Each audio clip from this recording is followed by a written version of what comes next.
So there are several things that can happen to you in School of Nursing, particularly when it comes to exams. Okay, you can either fail, you can either pass, you can either get a receipt, you can repeat, or you can get withdrawn. So these are 5 things that can actually happen to you, or let's just say 4 things, because definitely you have to fail for you to receipt or repeat or get withdrawn. All right, now I'm going to explain how these scenarios occur in School of Nursing, so please pay attention. Now, why I feel this video is important is because for me, when I was coming into nursing in the university, already I had a BSc. So when I came, I thought it's going to be like, the normal carryover system. If you fail a course, you carry over. Not that I've ever had a carryover before, but I just felt like, what's the worst that can happen? What can happen is that maybe you fail 1 or 2 courses, you'll be able to do your carryover and then you move on. But when I came, I realized that, I realized that there are people that you can fail at any particular level. You can get receipts, you can get repeated, you can get withdrawn at any particular level. Okay, by the way, before I explain it, for some schools, they actually adopt the carryover system. Let's say you have like a few carryovers, you can actually even move to the next level and be taking your previous course. Some schools do that, but some schools do not, because the load that you'll face in the next level might be too much for you to even be able to carry those other courses. Okay, so now let's talk about the exam system. So now in my school and in most universities that offer nursing, the pass mark is 50. Okay, I've heard of schools of nursing outside Nigeria where the pass mark is 60, but for Nigeria the pass mark is 50. Please, if the pass mark is different from what I'm saying in your university, kindly please drop it in the comment section. But it is 50 in my school and many schools, so that's why I'm making this video, at least for you to be able to know what to expect. So you have to pass 50 no matter what. Your test plus your exams, makes it 100. So either you pass it with an A, B, C. To be honest, what's most important is for you to pass. Except if you are here to look for first class, of which so many people are actually here to look for first class. Like me, when I first came into nursing, I just came with the zeal that if I start nursing, I'm going to finish the first class. But now I'm just praying to God for me to pass. Okay, so let's take example. Now you fail a course. That means you've gotten below 50. That's anything 49.5 below. Now you have to receipt that course. Like now we just completed our second semester 200 level exams. So now we are not going to resume until our result is out and they know the people that are going to receipt. That's either you failed a course or 2 courses or maybe 3 courses, depends on your credit load. I'm going to explain that later. So those people are going to receipt the course. So they're going to give you like maybe 1 or 2 weeks to go and prepare, and then you go back, you get prepared. I think even the lecturers are going to even be part of the preparation. They'll prepare you, they'll teach you again for you to rewrite that course again. That's before resumption. So when you write that course, when you pass it, you join your mates, and then we all move to the next level, right? So that is what we see. That's the only thing that can make you receipt if you fail a course. So just try not to fail a course so that you don't receipt.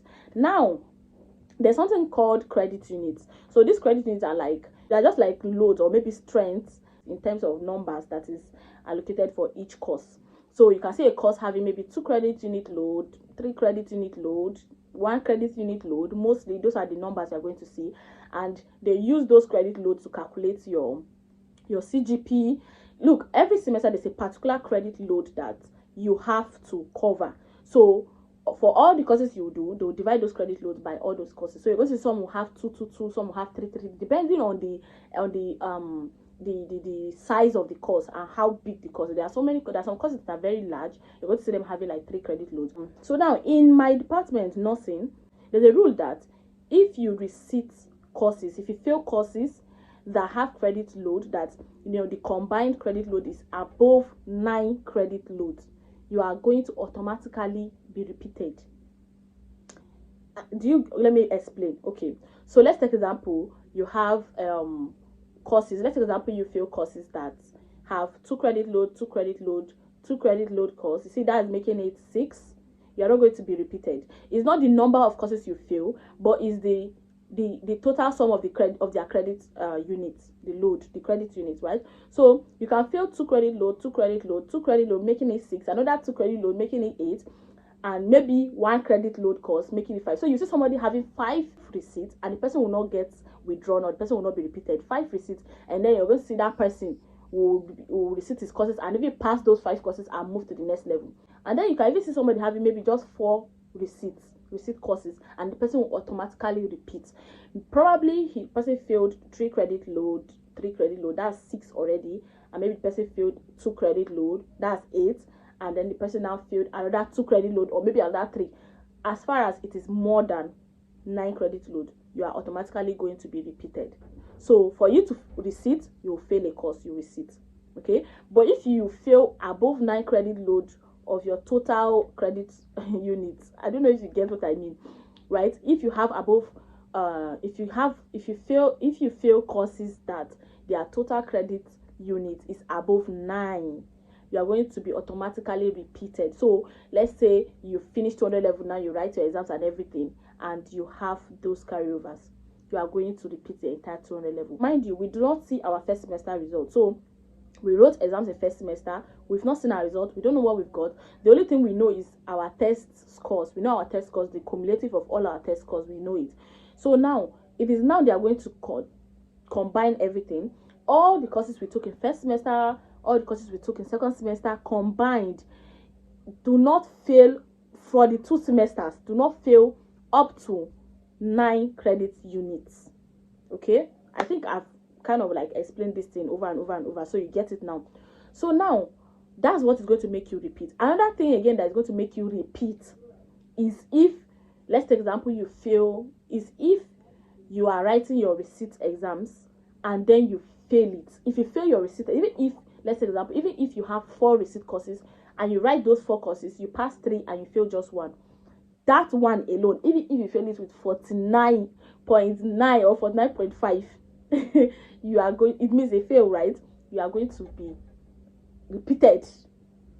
I know it's crazy. It was a shock to me. Like, I thought maybe if I just come, you have a carryover. First of all, what shocked me was the pass mark was 50. Pass mark was 50. I was like, okay. I've never had a carryover before, so 50, I can actually get 50. I was really like, 50, what is going to even make me not get 50 over 100? Like, what exactly is going to make me not to get more than 50 over 100? I was already looking at me getting things like 70, 80 over 100, but I will not lie to you.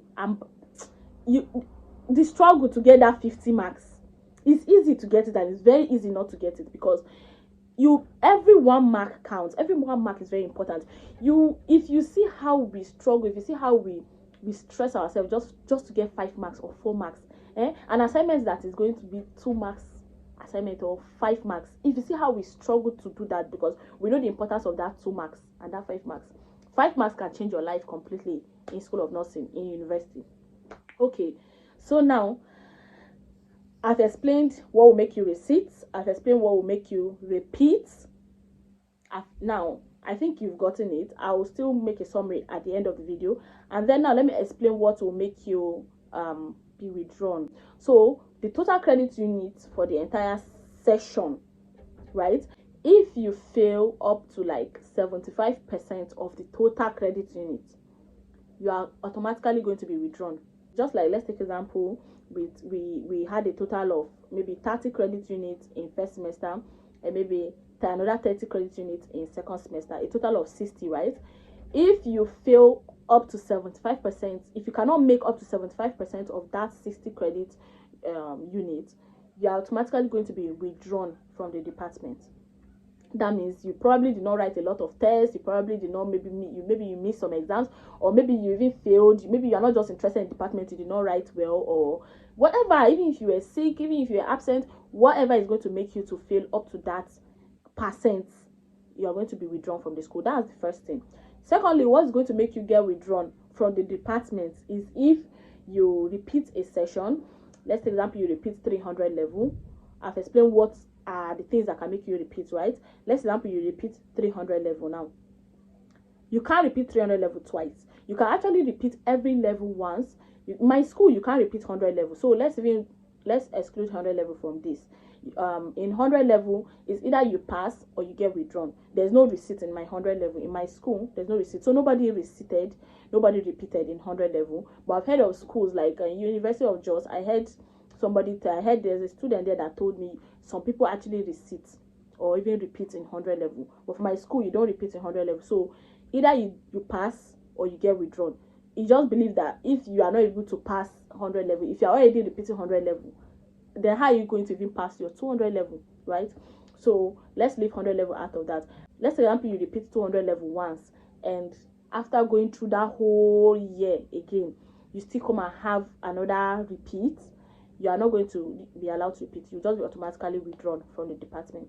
If as a repeater, you've repeated 300 level, and then after the entire year, you did well, and you only failed one course, and that one course you are meant to resit it, right? If you resit that course and you fail that course, you know you are supposed to repeat under normal circumstances if you are not a repeater. But being the fact that you are a repeater, if you fail that course again, you are not going to. You are just leaving. To be honest, it's that brutal. Except, I don't know, Nigeria. We're in Nigeria. Maybe I don't know. I don't want to accuse any school, but if there's anything the department can do for you, I don't know. But I've seen people leave. I've heard of people that left. So it's that serious. Anyways, that's just what this video is all about. Okay, to pass, to have clear pass. Like when your result comes out and they paste it, for you to see your name and see pass, it means you have crossed above 50 in all your courses. Good for you. For you to resit a course, it means you failed. You're going to even see your name, and then you're going to see to resit so course, to resit so course. Okay, so it's not the end of the world, though. To be honest, anybody can resit. It's not even about how intelligent. Anybody can resit. Anybody can repeat. And let me tell you guys the truth: the people that repeated with us, that went through 200 level with us, that is supposed to be in 300 level, they are too good. They are good. Like sometimes they take us tutorials. They are the ones that put us through. They are the ones that, like, you need to even see their scores. Now you need to see the scores that they were making in this, like after repeat. Like most repeaters are just very good because number one, they've gone through it just because of one particular course or so that made them fail. So sometimes I will be like, if these repeaters are this good, we that are just coming like like I'm actually having panic. I'm having panic attack. Each time I think about making this video alone is making me to panic. If I just remember, God, what did I write in endocrine physiology? How I made these mistakes in the exams? How my score, my cumulative? If I just, my God. Okay, you have to pass 50, right? So test is over 40, exams over 60 normally. Now, try your best in that test, that over 40. Try your possible best to get at least like 25 over 40. To me, I feel like even falling 20 over 40 is still dangerous because now you have to fight for above 30 in your exams, of which you don't even know. And then the way they mark the exams is totally different from the way they mark tests. According to what some of our lecturers told us, the way they mark exams is like they give you like close marking. Like there's way they mark the exams. Like they mark it so strict that you don't just score easily in exams as you will score in tests. So your CA is the time for you to make your scores. Like if possible, just get 35 over 40, 30 over 40. If you can, no. If you can, just get that. Let's assume you get 30 over 40. So when exam is over 60, right? Just try your best to score anything above 30, or at least just score anything above 20. You know that whatever it is that you get, add it to your 30, you're already above 50, right? So please just know this. Try and understand this system and just be ready for anything when you come. Just stand strong. Make sure you score above 50. Whatever you're going to do, make sure you score above 50 so that you don't receive, because it drains. Like I can't even imagine, like people that repeated, they are strong. Like I'm talking about people that repeated and actually came back to repeat, because a lot of people will repeat and then they'll be like, nah, I cannot do this. I would rather change faculty. So some people instead of them to repeat in the same nursing, there are a lot of people that went to maybe biochemistry, microbiology, biology, and still continue in that 200 level or 3. I don't know, depending on which level they agree to take you there. But to me, I just feel like, what's the point? Is you want to be a nurse and you failed and you repeated, just go down, just go and repeat. Because going to biology, by the time you finish biology, you will start to look at people that are graduating from nursing and you're like, I wish I was a nurse. I just do it. To repeat, I don't want to repeat though. I don't want to repeat though. I don't want to ever, by the grace of God, please God. My results is coming out and I'm already panicking. But yeah, I decided to make this video because I know that a lot of people do not even know this. I didn't even know this because I don't know how come maybe I probably missed the orientation, or I did not really even understand this thing, this explanation properly. So please like this video if it was helpful to you. Subscribe if you've not subscribed to my channel, and I'll see you in my next video. Bye.